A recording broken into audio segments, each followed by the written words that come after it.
Hi, everyone. I don't know how many of you are joining me live for the first Friday lunch. It is the 1st of November. Our topic today is nano, to nano or not to nano. If you are unaware of what that is, today is November 1st and begins National Novel Writing Month. So the full acronym is NaNoWriMo. So if you haven't started, you can go out to, I think it's nanowrimo.org. I will put the links below after we've saved this video, so you can go ahead and go there if you haven't already signed up. So there's still time. I know people have signed up as late as like the 5th, the 4th. I don't know if you'd want to go much later because it might be hard to catch up. But what we're talking about today is whether you should nano or whether you should not nano. I have nanoed before in the past. I've not been very successful at it. I don't think I've ever completed a nano, but I find it's a really good way to jumpstart a novel if you haven't done that before. It's a way for you to go ahead and get going, because along with nano, there are camps or cottages. I'm not sure what they're called. It's been so long since I've been out to the site, but there's a bunch of cheerleading groups. There's local write-ins. So if you are a solo author and looking to connect with other writers, that is a great way to find writers in your local area. And a lot of times they'll meet at libraries, coffee houses, those types of places. So usually a public place. So if you are looking for other writers, it's a great way to do that as well. And I don't think you necessarily for the write-ins have to be part of the giant nano project.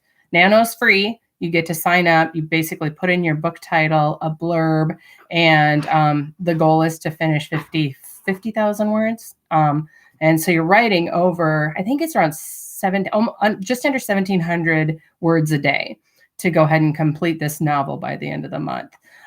There's a lot of cheerleading going on, that sort of thing. So I think if you've never done it and you're looking to write a novel, you should try it. If not this year, next year, but it is a great way to jumpstart writing something. Now, reasons you might not want to nano is if you're like me and you have many projects going on. I am editing The Courtesan of Constantinople. So I'm trying to get that out and then resend it to my proofer and then send it back to an editor that asked for a revise and resubmit. So I'm working on that. I'm working on a new story for books called Writer Hard. No, Betsy's Writer. I don't know. I haven't decided the title yet, but it's a continuation of a series that I've already started over there. And I'd already started the 3rd book as part of my gas lamp series, as part of the 90-day novel that Writers on Garden is doing. So I've got 3 projects going in. And you would think I probably wouldn't do nano, but I'm going to do nano because I have a new project I want to start and I have to have something to work on separate from those other projects. I might table my 90-day novel project until after nano is done. So we'll see. We'll see how that goes. But like I said, if you're like me and you've got multiple projects going on, you may not want to do nano. Or you could be like me and unofficially do nano, which is what I'm going to do this year. I'm going to unofficially do nano. I'm not going to go ahead and, I guess, let's see. I'm not going to go ahead and go all out maybe with nano this year. I might set a goal to write like 1,000 words a day just to get jump started on this brand new project of mine. So that's one way to do that. If you are looking to ask some questions about nano or really anything around writing or getting started writing, you can go ahead and post them in the live chat. So that would be good. Anyway, so that's one reason you might not want to do nano. Another reason is if you've I guess I wouldn't say don't do it, but maybe don't officially do it. If you're looking to kind of jumpstart and meet people and do those sorts of things, and maybe not officially join nano because you find that intimidating to put your process out in the world, because you do have to put in your word counts and stuff like that. And that's always where I've kind of fallen behind in the past, is putting in those word counts. I would still participate, but I don't necessarily go out, put all my words in for the day into the nano site. There are people that do that, and then you get little awards and buttons and stuff like that at the end of the time. So it's worth doing if you want to. I guess that's kind of all I have about Nano, my exact thoughts. Another thing might be is if you've got a lot of stuff coming up in November and you don't necessarily want to do Nano because it's just going to block off, I would say unofficially do it, start the process. I know I've had some writer friends in the past that are very anti-Nano, and reasons that people usually are anti-Nano is perhaps they've started and they've never finished before in the past. Perhaps they find the entire process intimidating. So I think the great thing about Nano is that it, at least for me, I get to consistently write every day. So I'm much more likely to finish a project if I work on it every day versus if I don't work on it at all. So I think that if you want to start something and you really want to finish it, I think Nano can really, really jumpstart that process and get you to where you maybe weren't before. Maybe you've like struggled in the past to try and get words in or stay on a project or something like that. Plus, the other thing is if you're blocked, if you're having a hard time with one project, maybe starting another project, if you're not published and you're not living on those deadlines, maybe that will help your creative flow so that you can get into the process. As I myself personally have been blocked on projects, God, like 6 months at a time. I think when I had my full-time job, that was probably too much for me to do Nano in a month. And that's usually where I would almost always fail. I would almost always fail just because I had this job. I had, Thanksgiving mid-month sometimes, usually at the end of the month, but I usually had stuff coming up around the holidays and it got to be overwhelming. And so a lot of years, the first year I did it, I was really gung-ho, but the second and third years, I just found it draining to try and go in and work on this project and whatever. But that being said, in the past when I've worked on projects, as long as I stick with them and write a few words, maybe not all the words, but a few words every day, do a scene, do a chapter, do something and get those words down and stay with that project day in, day out, maybe take the weekends off, but stay in with it day in, day out, I'm more likely to finish. Plus, the other thing is I don't have to go back and reread what I just wrote and figure out where I was in the story. Whereas if I set something down for 1 to 2 weeks because I'm blocked, because I don't feel passionate about it, because I've got other stuff going on or whatever it is that's keeping me from doing that project, it's much, much harder to go back to. And that would often happen when I would do Nano in the early days because other things would come up and it was so much easier just to set that new project aside or set that project aside. But I find that true with all writing. If you stay with it day in, day out, and I always have a minimum word goal of 200 words because 200 words, I'll usually keep going, but it's about 30 minutes, give or take, for me to get 200 words on the page. And then I can just move on, especially if I'm blocked. That's the easiest thing to do is just write 200 words of crap and then go ahead and move on with the story. So I did note that the chat is up if you guys are interested in going ahead and posting your questions. So I will happily answer anything that you may have. Some places to find Nano writing groups. Go out to the Nano writing site, which is nanowrimo.org, I believe. Let me double check that really quick. If you go out to that website, then you can go ahead and they will have lists of like what group do you fall into, where do you write, like your region. I think it's divided by regions, sometimes states, sometimes locally. So it depends on how big your state is. I'm in North Dakota. We were one region, and I think now we're 2 or 3 regions. And so my closest city is Fargo.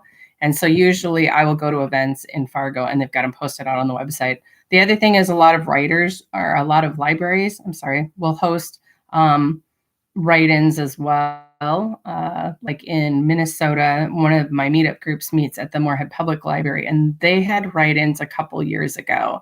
But you can also find write-ins there, as well as writing groups. Sometimes we'll meet at libraries as well. So you can contact your local library, either check them out on the web or give them a phone call. Sometimes too, even though they may not be hosting, they may know about Nano and they may know who is hosting. So that's a good way to find places online. If you're part of writing groups online, there's a few writing groups that will also host write-ins. So it would be kind of like this. More likely it would be on Skype or Hangouts or one of those sites that manages that, and that's how they will host a write-in. So that's an opportunity as well to go ahead and find writing groups that way.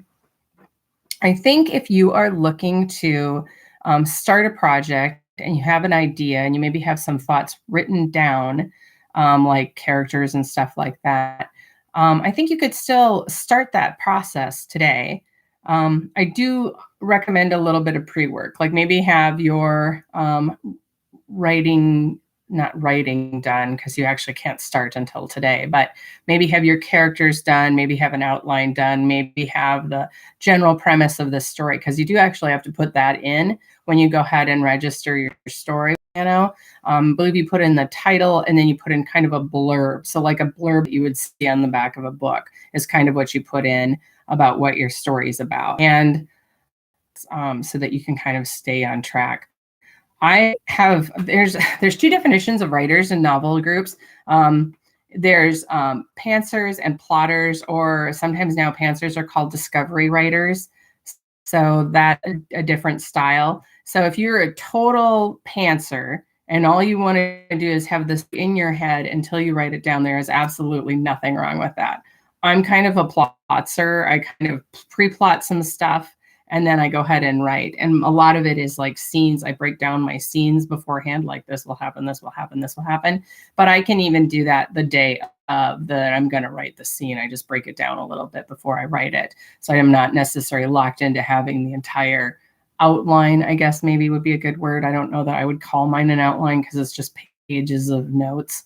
And it's not formalized. So I guess growing up in school, an outline was, A, 1, 2, 3. It wasn't, notes, I guess it was, but it wasn't. So anyway, so I don't like to call it an outline, but basically my scene breakdowns of what I need, because I write romance, I have to know, basically the beginning and the end and middle and all that stuff, as well as every other kind of novel. But you got to know your hero, your character, your backstory, your GMC, goal, motivation, conflict.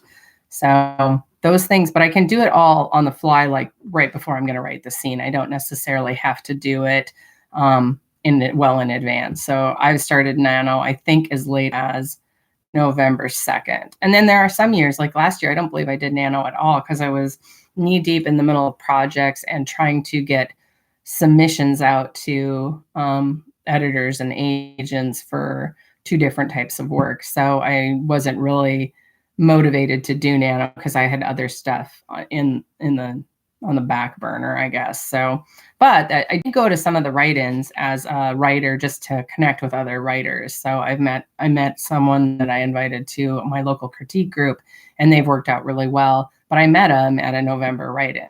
And so I think that that's something you can do as well, as you can go to the write-ins, but not necessarily participate full on in NaNo and register. And I know there's a lot of people that actually start a project in NaNo, don't necessarily register the project, and then they will go ahead and finish it, but it's never registered with NaNo. They never clicked the ribbons. The ribbons being like a digital ribbon that you can put on your website or blog or whatever. But they never collect those things. They've always just gone ahead and written a story in November, which I think is a really good thing to do without necessarily registering for NaNo. I'm actually kind of starting to run out of time. So I'm only going to keep these at like 15 minutes in case people had questions. So if you have any questions, go ahead and put them in the live chat. If not, that's fine. We will go ahead and I'll post this at like the 15-minute mark, and you guys can join me next November. Next Friday, the first Friday. And we're going to actually be talking about writing through the holidays, because a lot of people really struggle after they've done NaNo, especially because they've got a full-on novel, and writing, submitting, doing all those sorts of things through the holidays. The month of December can be very, very hard. So that will be our topic for the first Friday next month. and I hope you will join me then. So register for lunch.